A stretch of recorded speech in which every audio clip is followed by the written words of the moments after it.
What is project risk? Jadi project risk adalah konsekuensi dari adanya uncertainty dalam setiap proyek, baik yang berkaitan dengan pendanaan, ketersediaan sumber daya, perubahan kebutuhan klien, maupun potensi masalah teknis.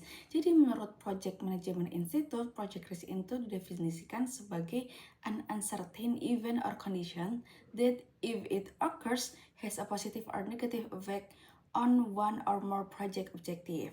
Jadi definisi itu tuh negasin bahwa risiko nggak selalu berdampak negatif atau threat, tetapi juga dapat menjadi peluang atau opportunity. Oleh karena itu, risk management merupakan proses sistematis yang mencakup kegiatan mengidentifikasi, menganalisis, dan merespon risiko sepanjang siklus hidup proyek, yang guna memastikan tujuan proyek tetap tercapai secara optimal.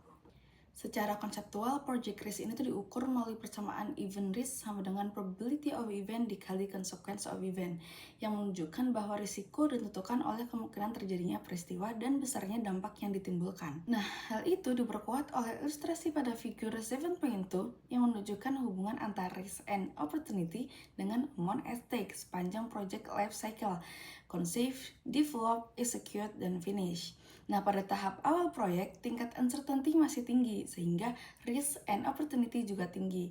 Namun, amount at stake masih rendah karena belum banyak sumber daya yang digunakan. Sebaliknya, pada tahap eksekusi hingga penyelesaian, uncertainty itu mulai menurun, tetapi amount at stake meningkat secara signifikan. Kondisi paling kritis terjadi pada tahap execute dan finish, di mana kombinasi antara sisa ketidakpastian dan tingginya nilai yang dipertaruhkan itu menciptakan period of highest risk impact, sehingga diperlukannya strategi risk management yang efektif untuk minimalkan dampak negatif dan mengoptimalkan peluang nantinya.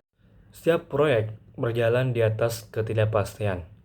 Kunci kesuksesan bukan menghindari masalah, tapi merencanakannya melalui 4 tahap sistematis. Tahap pertama adalah identifikasi risiko.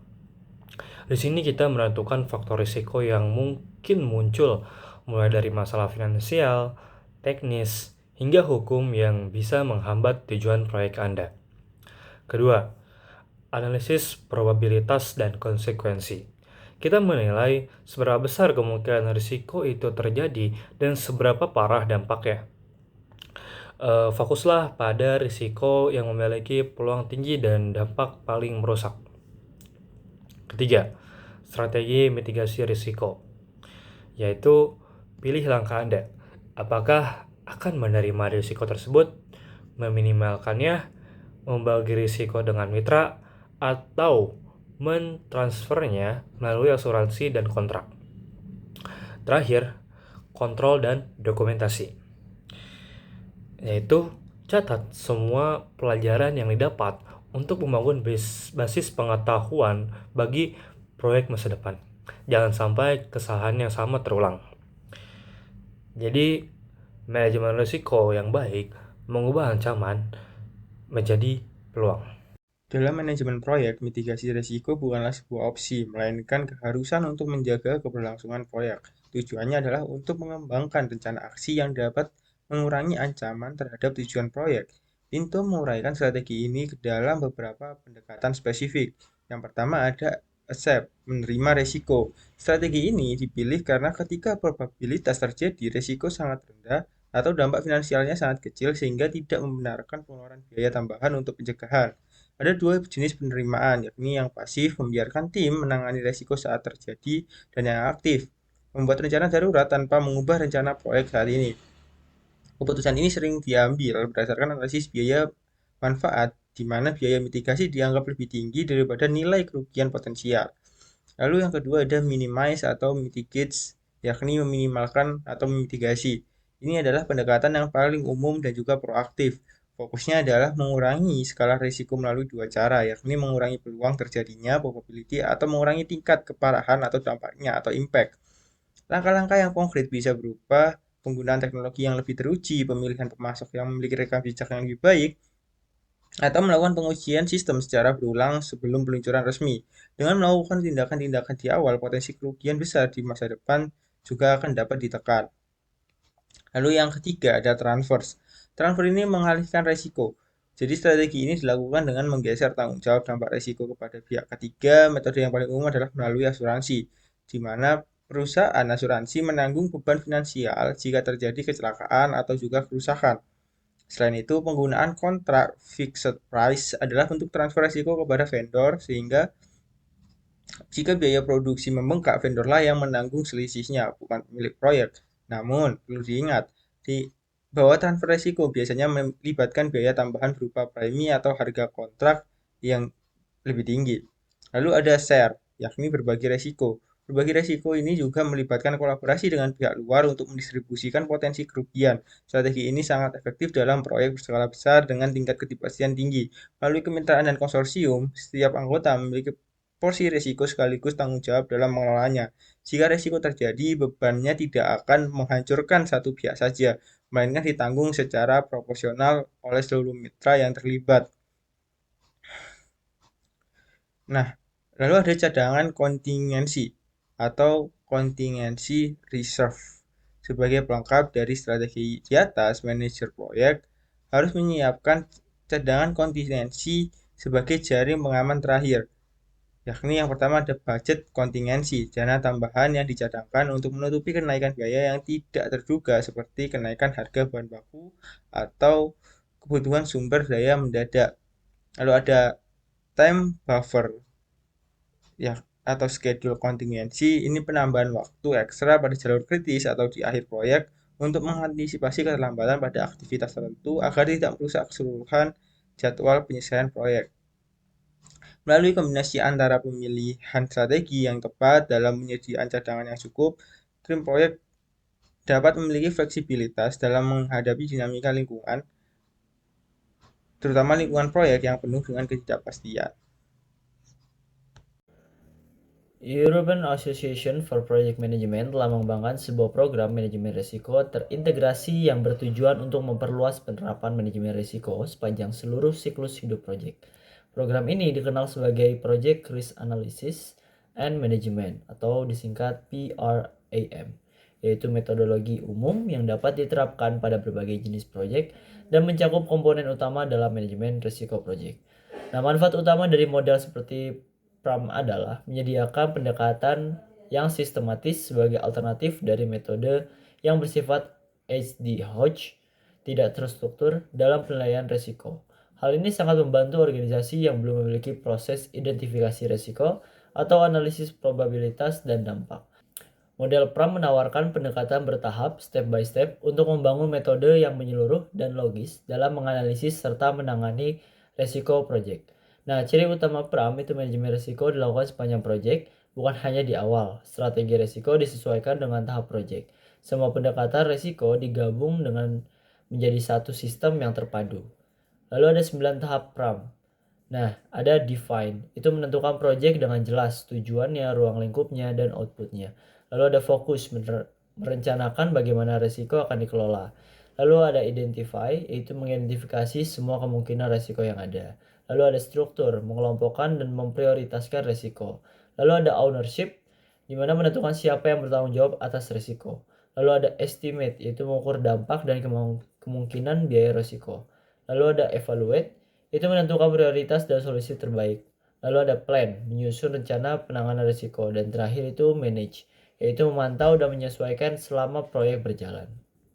Jadi case study kali ini mengenai runtuhnya Nicole Higuey yang menunjukkan kegagalan serius dalam pengelolaan project risk pada proyek konstruksi terowongan MRT, yang mana ambruknya jalan raya itu disebabkan oleh kombinasi design failure, kesalahan soil analysis, serta kelemahan pada structural bracing system.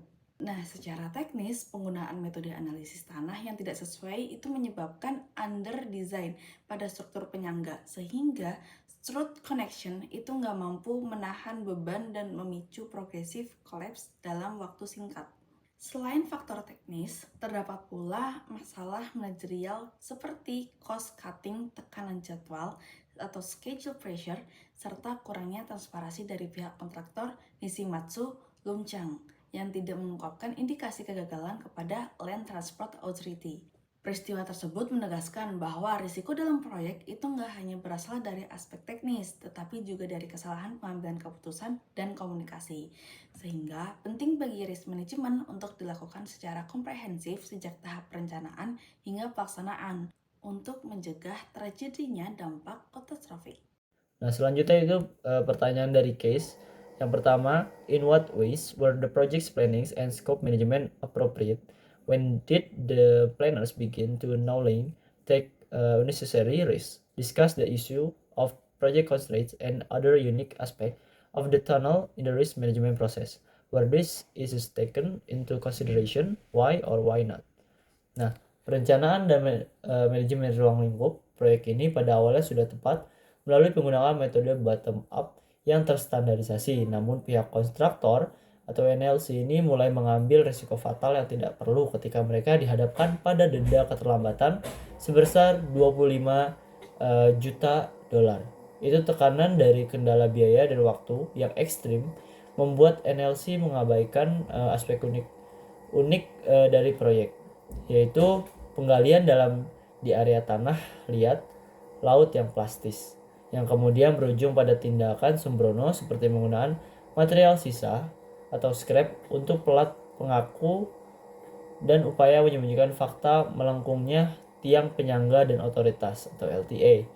Semua isu dan ancaman struktur tersebut secara sadar tidak dipertimbangkan maupun dimitigasi dengan semestinya dalam proses manajemen resiko, karena NLC lebih memilih mempertaruhkan keselamatan demi menghindari perintah penghentian kerja (stop work order) yang akan semakin memperburuk kerugian finansial mereka.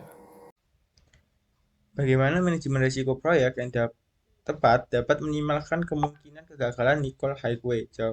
Nah, untuk jawaban dari pertanyaan tersebut, manajemen risiko yang tepat dapat meminimalkan kemungkinan kegagalan melalui penerapan proses 4 tahap yang sistematis yang dilakukan oleh teori Pinto, yakni identifikasi risiko secara mendalam. Seharusnya tim proyek mengidentifikasi risiko teknis dan juga risiko eksekusi yang spesifik terkait kondisi tanah yang tidak stabil di Singapura. Dalam kasus ini, peringatan dari instrumen pemantauan seperti sensor kemiringan atau tekanan seharusnya diidentifikasi sebagai faktor risiko kritis, analisis probabilitas dan juga dampak. Melalui analisis yang jujur, tim proyek akan menyadari bahwa meskipun probabilitas kegagalan struktur tanah dianggap rendah pada awalnya, dampaknya seperti runtuhnya jalan raya dan juga hilangnya nyawa sangatlah tinggi dan fatal. Hal ini seharusnya menempatkan proyek Nicole Highway pada kategori high risk, strategi mitigasi yang proaktif, sehingga manajemen harusnya memilih strategi yang minimize atau mitigate, menolakkan risiko daripada sekedar menerima risiko tersebut. Tindakan konkret bisa berupa penguatan struktur penahan dinding, bracing, setelah data sensor menunjukkan ketidaknormalan, bukannya mengabaikan tanda-tanda peringatan teknis demi mengejar jadwal. Penggunaan cadangan kontingensi reserve, penyediaan manajerial kontingensi berupa waktu ekstra untuk melakukan evaluasi keamanan saat tanda-tanda bahaya muncul dapat mencegah bencana. Dengan adanya cadangan waktu dan biaya, manajemen proyek tidak akan terasa tertekan untuk mengabaikan prosedur keselamatan demi menghindari denda keterlambatan. Singkatnya, manajemen risiko yang efektif dapat menciptakan budaya di mana tanda-tanda kegagalan seperti data sensor yang tidak normal dianggap sebagai sinyal badai yang harus ditindaklanjuti dengan rencana darurat, bukan diabaikan ataupun diterima begitu saja. Pertanyaan nomor 3. Bentuk-bentuk mitigasi risiko apa yang menurut Anda tepat untuk proyek ini? Baik, jawabannya, tragedi Nicole Highway adalah pengingat keras bahwa manajemen risiko bukan sekadar opsi. Ada 4 strategi mitigasi yang seharusnya diperketat. Pertama, minimizing risk. Dalam proyek teknis tinggi seperti ini, penggunaan sensor tanah yang lebih akurat dan prosedur pemantauan real-time adalah wajib untuk mengurangi kemungkinan kegagalan struktur. Kedua, transfer risiko. Melalui kontrak yang jelas dan asuransi tanggung gugat profesional, beban finansial akibat kerusakan fisik dapat dialihkan kepada pihak ketiga atau penyedia asuransi. Ketiga, berbagi risiko. Dengan melibatkan subkontraktor, spesialis atau mitra joint venture, keahlian teknis dan tanggung jawab risiko dibagi rata agar tidak bertumpu pada satu entitas saja.